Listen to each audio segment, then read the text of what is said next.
Innalaka fin nahari sabhan tawila. Duh, sibuk siangnya. Berangkat gelap, macet, kerja lagi, kerja lagi, kerja lagi. Malam istirahat pakai selimut enak tidur. Diselimutin selimut jadi teman tidur. Siangnya sibuk, malamnya lelap, cita-cita masuk surga tanpa hisab. Disapa oleh Allah, halus tapi dalam. Ya ayyuhal muzammil. Duha yang pakai selimut enak banget tidurnya. Yang menjadikan selimut sebagai teman. Qumil laila illa qalila. Bangun malam. Tingkatkan takwa. Walaupun sedikit. Tuh, Allah sayangnya pada kita. Allah nggak nuntut, Pak, walaupun sedikit.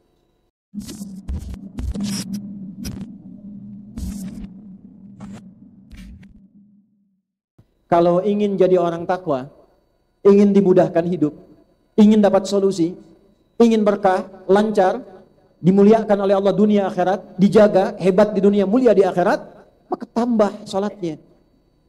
Bukan hanya biasa. Karena jangankan yang pengen takwa, yang biasa-biasa pun sholatnya 5 waktu juga. Muslim yang biasa, saya takwanya senang-senang aja Ustaz, biasa aja yang penting sholat. 5 waktu juga. Anda pengen naik jadi pribadi takwa, pengen mudah hidup, 5 waktu juga. Apa bedanya dengan yang pertama? Karena itu kualitas iman tingkatkan dulu kalau pengen dapat anugerah. Caranya bagaimana? Tambahkan latihan sholatnya, baik kuantitas menggunakan lafaz atau kualitas menggunakan alif lam.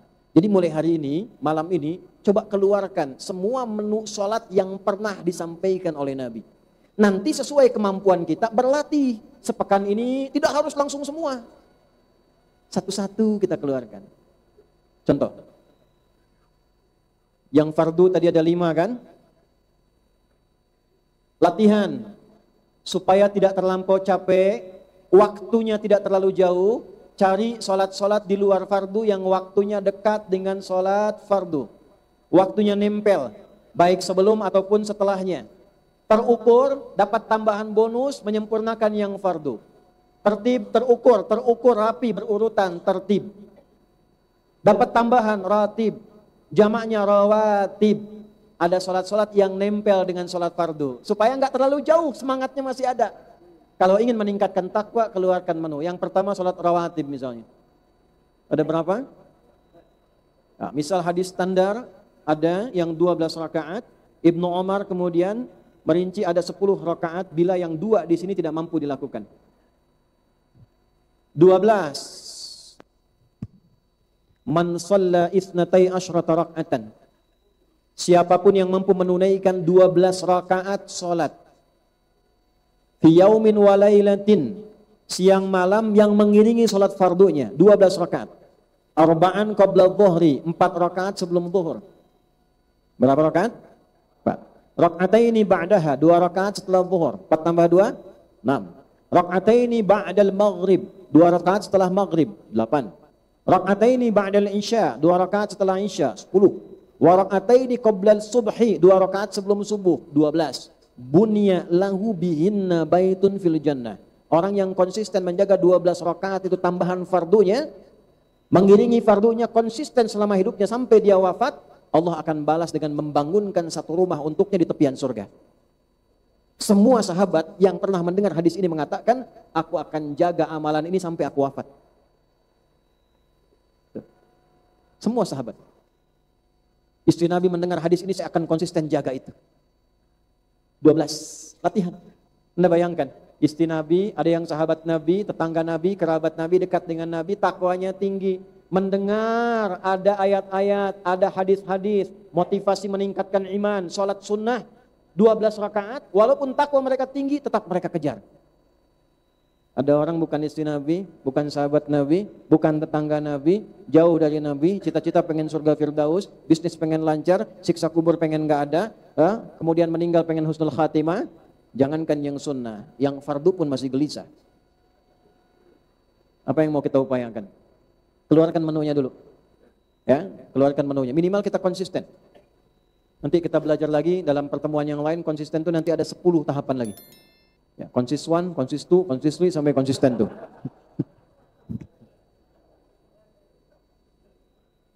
Kalau sholatnya dikerjakan sebelum yang fardu, qabla al-fardu, qabla sholatis subhi, qabla, sholatnya dibuang tambah ya dengan nisbah dan tak di ujungnya menjadi qobliyah. Maka kita temukan qobliyah subuh, qobliyah zuhur. Ustadz, saya ini kerja di kantor, waktunya singkat kalau zuhur, nggak sempat 4. Gimana solusinya? An Ibnu Umar radhiyallahu taala anhuma. Hadis riwayat Ibnu Umar, semoga Allah ridhoi beliau dan ayahnya. Qala, beliau mengatakan, hafidhu 10 rakaat min Rasulillah sallallahu alaihi wasallam. Saya hafal 10 rakaat dari Nabi sallallahu alaihi wasallam. 10 itu salat rawatib yang mengiringi salat fardu. Beliau meringkas 4 jadi 2, rakaataini qabla dhuhri. Jadi kalau waktunya padat, waktu-waktu sedang di kantor, nggak dapat 4, cuma dapat 2 nggak ada masalah. Kerjakan 2, nilainya sama dengan yang 4. Oke. Sudah rutin, sudah konsisten, sudah enak, tambah dengan yang mutlak. Ada yang nempel dengan waktu-waktu sholat. Asar, tadi kan nggak disebutkan, nggak ditemukan qabliyah rawatib, nggak ada ba'diyah rawatib. Tapi qabliyah, tidak semua qabliyah itu rawatib, ada yang mutlak. Sebelum asar ada nggak sholat sunnah? Ada, ditemukan di mana hadisnya? Ibnu Umar lagi. Gimana bunyinya? Rahimallahu mra'an shalla qabla al-asri arba'an. Allah akan menambahkan rahmat pada seorang hamba yang mau menunaikan sholat 4 rakaat sebelum asar. Qabliyah isya mau pakai? Boleh. Apa dalilnya? Ma baina adzanaini rakaatain. Di antara 2 adzan dan iqamah masih boleh salat 2 rakaat.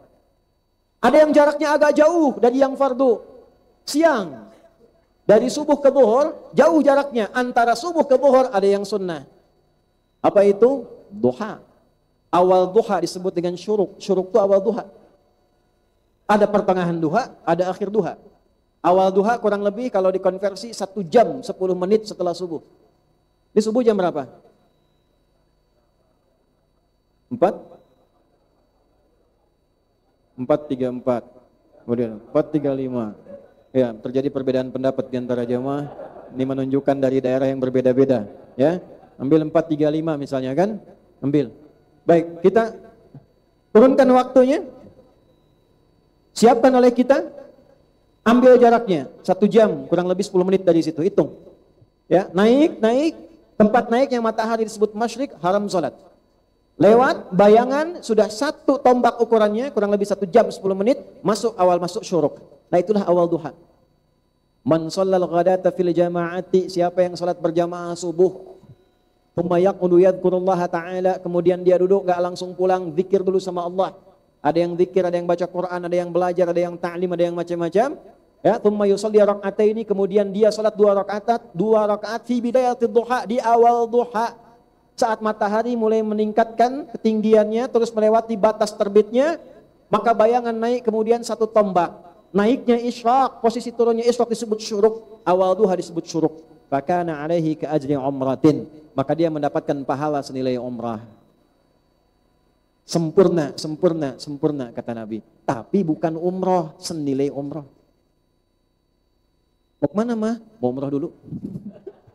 Salat di at-taqwa, nunggu subuh. Bukan, umrahnya belum dilakukan tapi dapat pahala senilai apa? Umrah. Tapi umrah lebih utama karena salat di Masjidil Haram 100.000 pahalanya. Ya, ada nilai kebaikan yang berlipat di dalamnya. Balik ke sini, keluarkan menu salat. Malam, nemu lagi salat. Ayo, semakin kita naikkan takwa, nanti fadilahnya makin naik. Semakin naik takwanya, semakin naik imannya, semakin banyak salatnya, cahaya iman makin kuat. Semakin kuat cahaya imannya, semakin tinggi koneksinya dengan Allah, semakin cepat anugerahnya. Makanya setiap ada amalan di luar salat fardu, itu memunculkan keistimewaan yang beda dengan salat-salat lainnya. Duha, tadi awal duha ada pahala sendiri. Pertengahan duha, pahala sendiri. Pengganti zikir seluruh tubuh, pembebas dari musibah umum. Harusnya ada musibah umum yang dialami semua umum. Lewat macet, kena macet. Tapi yang ini tiba-tiba, Pak jangan ke situ Pak, jalan sini saja, sana macet. Ada permudah rizki, rakaatnya beda-beda. Syuruk 2 rakaat, tengah duha bisa 4 rakaat, ujung sampai akhir bisa 8 rakaat. Ketemu malam, temu amalan malam. Malam namanya lail. Jamaknya layali. Turunannya lela, lili, lala. Ibu leli, ibu malam-malam. Kita pengen sholat malam, bangun, qiyam namanya. Malam lail, qiyamul lail. Turun surat Al-Muzammil. Ya ayyuhal muzammil. Qumil laila illa qalila. Nisfahu aw inqus minhu aw zid alaihi warattilil Qur'ana. Masya Allah. Duhai orang yang sedang berselimut. Kalau al-mudaththir artinya apa? Berselimut juga. Apa bedanya al-mudaththir dengan al-muzammil? Kalau mudaththir dithar, itu biasanya selimut digunakan untuk berlindung karena kegelisahan atau kekhawatiran. Kalau muzammil, orang yang berselimut memperlakukan selimut seperti teman yang menaungi dengan kenyamanan, enak. Paham ya? Kitab Badul Wahyi Al-Bukhari, hadis nomor 2 sampai 3 dari Jabir bin Abdullah radhiyallahu taala anhuma.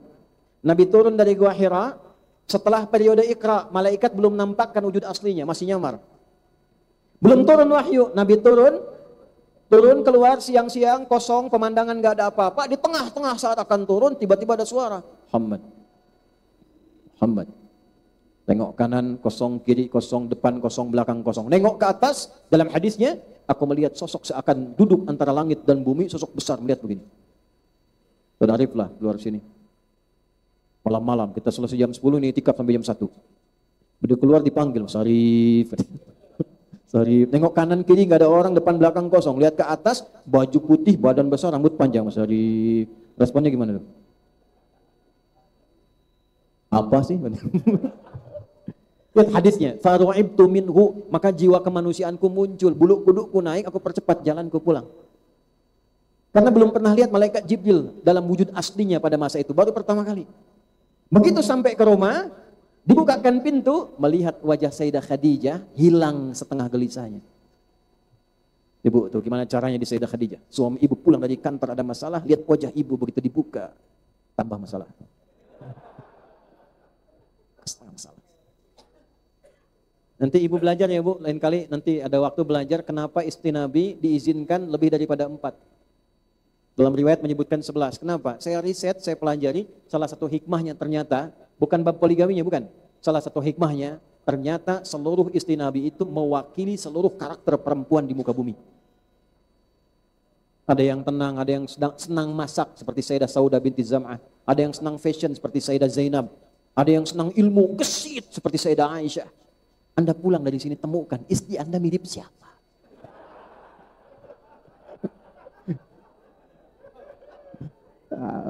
Setelah ditemukan, cari babnya. Sayyidah Saudah nih, suka masak kue nih. Gimana supaya romantis tuh? Karena Nabi itu kalau menemukan Sayyidah Saudah masak adonan pun, usia kan udah sepuh, di atas 60 tahun. Itu masih bisa ngambil bagian adonan, diketupkan di kening begini, masih bilang sayang. Tuh. Beda bab, nanti ya, kapan-kapan pulang kita bahas. Melihat Sayyidah Khadijah, hilang setengah gelisahnya. Dan mengatakan, zammiluni, selimuti aku. Masuk kamar, diselimuti, dibisikan di telinganya.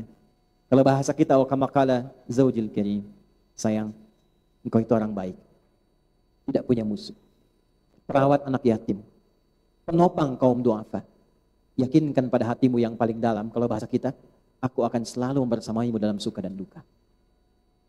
Tidak ada tuh jawaban Nabi asik, nggak ada, saja tuh, nggak ada.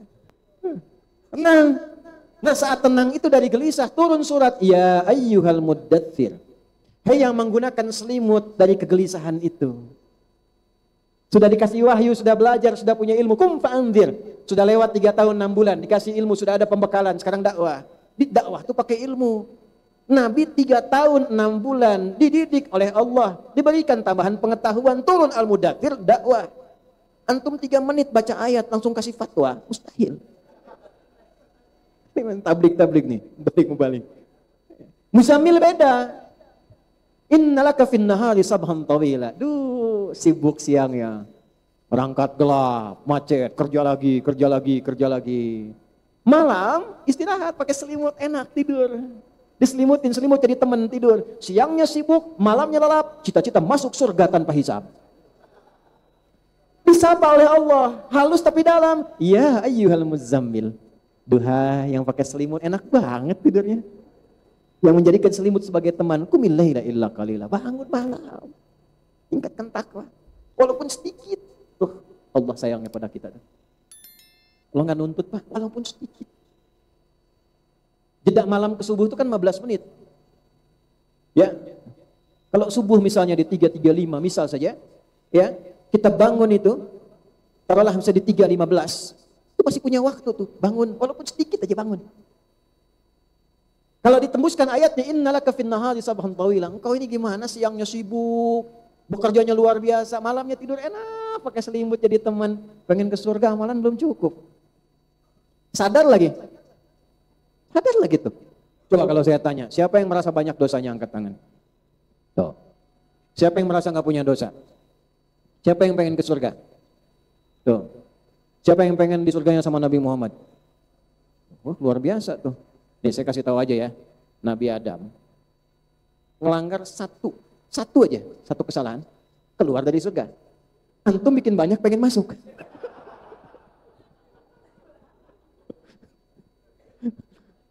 Tapi ya karena kita punya Tuhan itu Maha Kasih, Maha Rahman, Rahim, gak punya batas, dikasih amalan, ayo kerjain, malam bangun. Ya, ketika malamnya bangun diberikan fadilahnya, inna nasyi'atal laili hiya asyaddu wata'aw wa aqwamu qila. Bangun malam saat hening, kata-katanya menghunjam pada jiwa, mau curhat keluarkan masalah tenang, mau nangis saat sujud enak. Malam. Kalau mau tidur dulu, kalau bangun itu tidak harus tidur dulu qiyamul lail. Antum gak bisa tidur, ya tidur misalnya, gak bisa tidur, gak bisa sholat, itu qiyamul lail. Tapi kalau Anda tidur dulu dengan niat malam bangun, bangun dari aktivitas disebut hajada namanya. Berusaha untuk bangun walaupun tak mudah, tambah tak di kata asalnya, gunakan sorofnya, huruf sebelum akhir pakai tasydid, menunjukkan yang tak mudah. Dari hajada jadi tahajjada. Sifatnya disebut tahajud. Kenapa tahajud disebut tahajud? Karena kita berniat ingin bangun di malam hari walaupun itu tidak mudah dilakukan. Kita siapkan. Makanya walaupun kita bangun jam 3, pasang alarmnya kan 3 kali. Iya kan? Jam 2, 2:04, 2:30. Alarm pertama untuk mematikan, alarm kedua. Alarm kedua siap-siap kan? Nah itu wajahnya udah ketahuan tuh. Tapi nggak apa-apa, catat. Nanti ada fadilah lagi, Allah motivasi lagi. Karena dia mengerjakan sesuatu yang tidak semua orang bisa kerjakan. Takwanya naik, imannya naik, Allah berikan anugerah yang tidak diberikan pada umumnya hamba yang tidak mengerjakan itu. Turun langsung ayat. Quran surat 17 ayat 79 sampai 81 itu. Wa minal laili fatahajjad bih. Di Al-Muzammil itu masih qiyamul lail. Ketika ke Al-Isra ayat 79 sudah tahajud. Wa minal laili, dan dari sebagian malam. Karena sebagian pakai istirahat dulu, bangun malamnya. Fatahajjad bi. Cepat berusaha untuk bangun walaupun itu tak mudah. Nafilatan lak.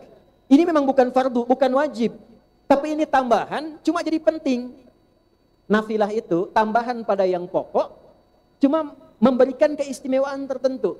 Kalau orang Arab mengilustrasikannya seperti ekor hewan. Sapi ada ekornya kan? Sapi tanpa ekor pun masih hidup. Tapi kalau sapi lewat gak ada ekornya, kayaknya ada yang aneh gitu ya. Ya, nah itu nafilah namanya. Sesuatu tambahan tapi istimewa. Kalau ini bisa dikerjakan, Allah berikan 4 hal yang tidak diberikan pada yang tidak tahajud. Sekalipun sholat fardunya khusyuk luar biasa. Enggak tahajud, gak dikasih 4 ini. 1. Asa ayyab'athaka rabbuka maqaman mahmuda. Orang yang konsisten tahajud ditunaikan dengan benar sebagai pembuktian iman karena takwa. Bukan karena ingin update status. Dan naik takwanya, 1, Allah tempatkan dalam karir hidupnya di tempat yang terbaik. Bukan pilihan kita, tapi pilihan Allah. Belum kerja, Allah tempatkan tempat yang terbaik. Dan orang menilai pantas dapat posisi itu. Karena ada orang yang dapat posisi, alam semesta menyoal dia kan. Kok bisa dia gitu kan? Kok bisa, Anda bayangkan apa ketawa itu? Kok bisa ini, kok bisa. Tapi orang ini tidak. Begitu dia naik, orang sudah berkata, memang pantas. Wa qur rabbi adkhilni mudkhala. Cara kerjanya dibimbing oleh Allah. Diarahkan. Wa akhrijni mukhraja. Diberi solusi oleh Allah. Ya, mengatasi sesuatu enggak pakai nyogok, enggak pakai nipu, enggak korupsi. Dibimbing. Dan yang keempat, waj'alni min ladunka sultanan. Dijaga oleh Allah. Kalau ada yang ganggu, Allah yang menjaganya. Allah yang turun menjaganya. Jaga. Ya, seperti Nabi praktekkan fadilah tahajud ini dalam pengepungan saat dikepung oleh 100 pasukan khusus. Yang di riwayat disebutkan hewan pun itu tak lolos dalam pandangannya. Tapi malam keluar. Nabi hanya tugaskan Abu Bakar ikut saya. Ali ganti tempat tidur saya. Perhatikan iman dan takwanya 2 sahabat ini. Ali bin Abi Thalib enggak pernah protes. Walaupun tahu resikonya kematian. Saya belum pernah dengar riwayat dalam sirah Ali protes. Ali, tempati tempat tidur saya. Jangan saya Nabi, Abu Bakar yang tuaan dikit. Enggak pernah kan? Ali mengatakan sudah sami'na wa ata'na. Saya dengar, saya taati. Abu Bakar ikut tidur, yang ngepung tidur semua. Betapa dulu teman-teman yang penegak hukum, KPK apa tuh sering cerita. Kami kalau menemukan solusi Ustadz itu setelah tahajud. Tiba-tiba dapat dorongan cepat bergerak, cepat begini. Saya ngajar beberapa tempat itu saya dorong tuh, yang muslim bangun tahajud. Ya, itu fadilahnya, keluarkan. Pengen ningkat takwanya, pengen bahagia, dapat solusi. Ini bukan kita yang sampaikan, Allah yang sampaikan. Ini menunya. Naikkan imannya, caranya ini. Satu, walaupun ini singkat, padat, satu amalan dulu, tapi konsisten dikerjakan. Nah setelah kita naikkan, jangan paksa langsung semua, tidak, pelan-pelan dulu. Tahajud pun jangan banyak-banyak dulu, baca rumus nabinya. Jangan cuma langsung 11 rakaat, 23 rakaat. Lihat dulu Bapak, Ibu. Dari Ibnu Umar, sholatul laili mathna mathna. Kalau ingin baru bangun malam, baru pemula, ingin baru mulai, jangan banyak-banyak dulu, 2 rakaat dulu. Baca pun jangan panjang-panjang dulu. Ma tayassara minal Qur'an, Al-Muzammil ayat ke-20 itu, yang paling mudah bacaan Qur'annya, yang paling ringan. Itu bisa relatif. Kalau bagi Nabi, paling ringan itu 100 ayat. Paling ringan. Al-Bukhari nomor hadis 2010 tuh sampai 2012, sahabat datang ke Sayyidah Aisyah nanya, gimana salat malamnya Nabi? Kata Sayyidah Aisyah, la tas'al an husnihinna wa tulihinna, jangan tanya panjang dan bagusnya susah diikuti. Penasaran besoknya ngikut di belakang Nabi. Beberapa sahabat. Kemudian salat di belakang Nabi. Rakaat pertama Al-Baqarah 100 ayat. Dikira akan sujud disempurnakan 286 ayat. Dikira akan sujud dan siap-siap nyambung Ali Imran 200 ayat. Dikira akan sujud nyambung An-Nisa 176 ayat. 5 juz 4 halaman baru ruku. Besoknya enggak ada lagi yang ikut. Mulai. Dan enggak usah terlalu awal, dekatkan ke subuh, pepetkan. Fa idza khasyiya ahadukumul fajra falyut rak'atan wahidah. Kalau baru mulai, jangan memaksa banyak dulu. Pepetin ke dekat subuh, 2 rakaat dulu. Kalau sudah merasa dekat ke subuh, tutup witir 1 rakaat. Buat diri kita nyaman, dingin dulu, tenang. Supaya nyaman tahajudnya. Nyaman, dingin, tenang, bahasa Inggrisnya cool. Cari 3 surat cool. Qul a'udzu birabbil falaq, qul a'udzu birabbin nas, qul huwallahu ahad. Sampai bosan. Sampai bosan, berikutnya tambah 4 rakaat, witir 1. Mulai dari ad-duha, al-insyirah, qul lagi 2, qul huwallahu yang terakhir. Sampai terus naik 6, naik 8, naik 10, witir 1, 11, terus sampai merasakan kenikmatan. Sampai ketika enggak bangun, gelisah. Sampai ketika adzan berkumandang, Allahu Akbar, kita berkata, ya Allah terlambat saya. Terlambat, padahal adzan baru berkumandang. Karena dia merasa ada yang tertinggal. Itu ciri iman sudah naik. Coba nikmati itu, mulai. Keluarkan satu-satu.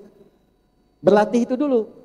Ya, mulai dari rawatib, pelan-pelan, latih dulu, jangan tambah yang lain dulu. Sebulan konsisten enak, tambah lagi mutlak satu-satu. Duhanya malam 2 rakaat, ya.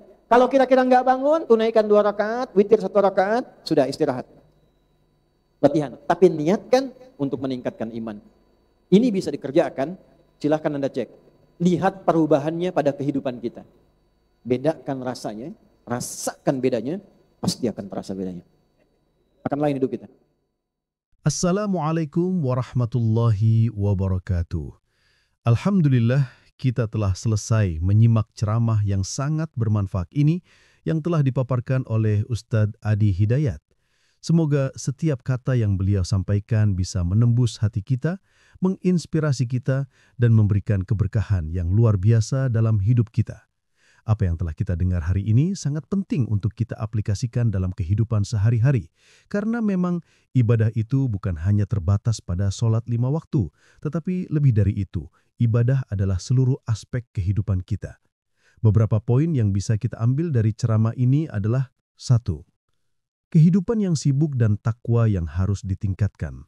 Ustadz Adi Hidayat mengingatkan kita bahwa meskipun kita hidup dalam kesibukan yang luar biasa, berangkat pagi, bekerja sepanjang hari, dan beristirahat di malam hari, kalau bisa kita bangun, walaupun hanya sedikit waktu yang kita sisihkan untuk sholat malam. Waktu malam adalah waktu yang sangat istimewa bagi kita untuk meningkatkan ibadah. Terlebih sholat malam, qiyamul lail, yang memberikan kita ketenangan dan kedekatan dengan Allah Subhanahu wa Ta'ala. Ustadz mengajak kita untuk melihat waktu malam sebagai kesempatan untuk meningkatkan takwa dan mendapatkan keberkahan yang luar biasa. Sholat malam bukan hanya sekedar tambahan, tetapi menjadi kunci untuk mendapatkan solusi dari setiap masalah yang kita hadapi dalam hidup. Begitu banyak sekali keberkahan yang bisa kita raih jika kita bisa memanfaatkan malam untuk beribadah, walaupun hanya beberapa menit saja. Allah sangat menyukai hambanya yang bangun malam untuk beribadah. 2. Mengenal sholat rawatib dan keutamaan sholat sunnah. Kemudian Ustadz mengingatkan kita tentang sholat rawatib, yaitu sholat yang mengiringi sholat fardu. Sebagaimana yang diajarkan oleh Nabi Muhammad SAW, ada 12 rakaat sholat rawatib yang dapat kita lakukan, dan konsistensi dalam melaksanakannya akan membawa kita menuju surga. 12 rakaat ini terdiri dari sholat yang dilakukan sebelum atau setelah sholat fardu, dan banyak hadis yang menjelaskan bahwa bagi mereka yang menjaga 12 rakaat ini, Allah akan membangunkan sebuah rumah di surga untuknya. Dengan amalan yang sederhana ini, kita tidak hanya menyempurnakan sholat fardu kita, tetapi juga memperkuat iman dan takwa kita kepada Allah. Jika kita benar-benar konsisten dalam menjaga sholat rawatib ini, kita akan merasakan perubahan yang luar biasa dalam hidup kita. Tak hanya itu, kita juga akan merasakan bahwa hati kita semakin tenang. Masalah-masalah yang datang pun akan lebih mudah diselesaikan dengan pertolongan Allah. 3. Sholat duha dan sholat tahajud sebagai sholat yang tidak wajib tapi sangat berkah. Ustadz juga mengingatkan kita untuk memperbanyak sholat duha dan sholat tahajud. Meskipun sholat-sholat ini tidak wajib, namun banyak keutamaan yang terkandung di dalamnya. Sholat duha yang dikerjakan pada waktu pagi memberikan pahala yang sangat besar. Begitu juga dengan sholat tahajud yang meskipun dilakukan di waktu malam, jika dilakukan dengan penuh keikhlasan akan membawa rahmat Allah yang melimpah. Ini adalah kesempatan bagi kita untuk memanfaatkan waktu-waktu yang mungkin kita anggap biasa, namun di sisi Allah waktu-waktu tersebut sangat berharga. Sholat malam seperti tahajud bukan hanya sekedar amalan untuk mendekatkan diri kepada Allah, tetapi juga menjadi penyebab datangnya rizki, menghindarkan kita dari musibah, dan memberikan solusi dalam setiap permasalahan hidup kita. 4. Konsistensi dalam beribadah dan mengikuti jalan yang diajarkan Nabi. Ustadz juga menekankan tentang pentingnya konsistensi dalam beribadah. Terkadang di awal-awal kita merasa berat untuk menjaga konsistensi sholat malam atau sholat sunnah lainnya. Namun seperti yang disampaikan oleh Ustadz, konsistensi itu sangat penting untuk kita mencapai derajat yang lebih tinggi di sisi Allah. Tidak ada yang mudah dalam beribadah, tetapi dengan latihan dan ketekunan kita bisa meraih keberkahan dan solusi dari Allah dalam hidup kita. Sebagai umat Nabi Muhammad SAW, kita diajarkan untuk mencontoh kehidupan beliau. Nabi Muhammad SAW meskipun sudah sangat dekat dengan Allah dan sudah mencapai derajat yang tinggi, tetap konsisten dalam menjalankan ibadah, bahkan di tengah kesibukan dakwah beliau.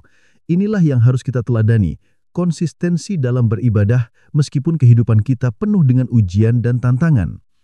Sebelum saya tutup, mari kita semua mendoakan Ustadz Adi Hidayat agar Allah memberikan kesehatan, umur panjang, dan berkah dalam setiap langkah dakwahnya. Semoga setiap ilmu yang beliau ajarkan menjadi amal jariah yang terus mengalir pahalanya, dan semoga Allah senantiasa memberikan petunjuknya kepada beliau dalam mengembangkan dakwah Islam di seluruh dunia. Jangan lupa untuk menuliskan doa dan harapan terbaik untuk Ustadz Adi Hidayat di kolom komentar di bawah video ini. Jika kamu merasa bahwa ceramah ini bermanfaat dan penuh hikmah, mari bantu kami untuk menyebarkan kebaikan ini kepada lebih banyak orang. Jangan lupa untuk like, share, dan subscribe channel ini. Dengan begitu, Anda tidak hanya mendukung channel ini untuk terus berkembang, tetapi juga turut menyebarkan manfaat dari ceramah-ceramah yang sangat berharga ini. Sebarkan kebaikan dan ilmu yang bermanfaat ini ke teman-teman, keluarga, dan orang-orang di sekitar Anda. Satu klik share bisa menjadi amal jariah yang tak terputus insya Allah. Akhir kata, mari kita semua berusaha untuk meningkatkan kualitas iman dan takwa kita dengan mengikuti petunjuk-petunjuk yang telah disampaikan dalam ceramah ini. Semoga kita bisa menjadi pribadi yang lebih baik, lebih dekat dengan Allah, dan selalu istiqomah dalam menjalankan amalan yang diridhoinya. Terima kasih sudah menonton sampai akhir. Sampai jumpa di video selanjutnya. Wassalamualaikum warahmatullahi wabarakatuh.